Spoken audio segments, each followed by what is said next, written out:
Et nous sommes de retour sur Direct Marché pour un gérant, trois questions avec donc toujours Carlo Frey, gérant chez DNCA.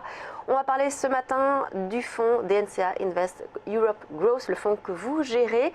Alors, c'est les actions de croissance européenne. On a parlé à l'instant donc d'une valeur que vous avez en portefeuille qui est Babcock, société britannique, valeur de croissance. Expliquez-nous en quoi consiste ce fonds, donc Europe Growth, Invest Europe Growth. Alors, donc c'est un fonds d'actions pan-européennes qui a pour objectif d'investir dans des valeurs de croissance et de qualité.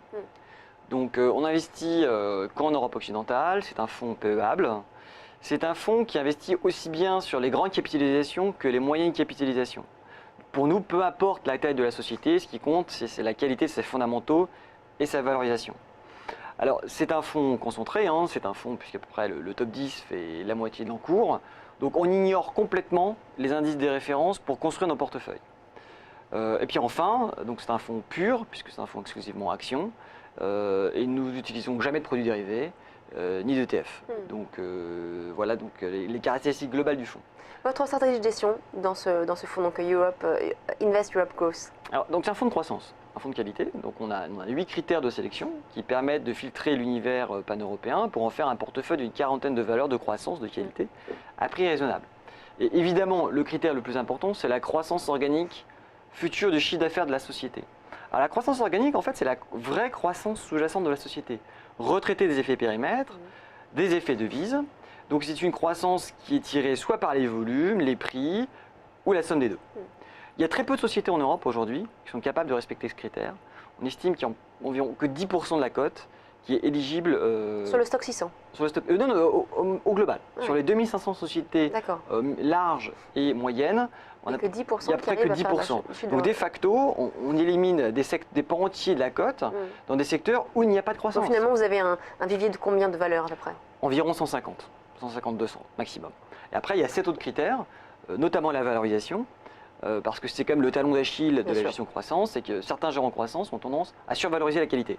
Donc je ne suis pas ici pour faire la collection des belles valeurs de la cote, hein, vous les connaissez aussi bien que moi, voire même mieux, donc des valeurs de l'optique, des valeurs des cosmétiques, hein, je ne citerai personne, mais je pense que c'est assez clair.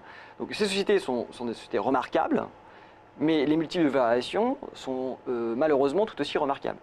Donc c'est pour ça que mon objectif, c'est des sociétés avec des fondamentaux tout aussi bons, voire meilleurs, mais des multiples beaucoup plus bas. Donc pour cela, on est obligé parfois d'aller dans des sociétés peut-être un peu plus petites, un peu moins connues, mais pourtant avec des fondamentaux tout aussi bons. Alors tout à l'heure, vous nous avez parlé donc d'une valeur britannique, donc Babcock et internationale. Quelles sont les autres valeurs que vous privilégiez aujourd'hui dans ce fonds? Alors on aime beaucoup également Autoliv, qui est une société suédoise. En fait, Autoliv, c'est le leader mondial des produits de sécurité passive dans l'industrie automobile. Donc typiquement, ils vont produire des airbags, des ceintures de sécurité, des freins ABS.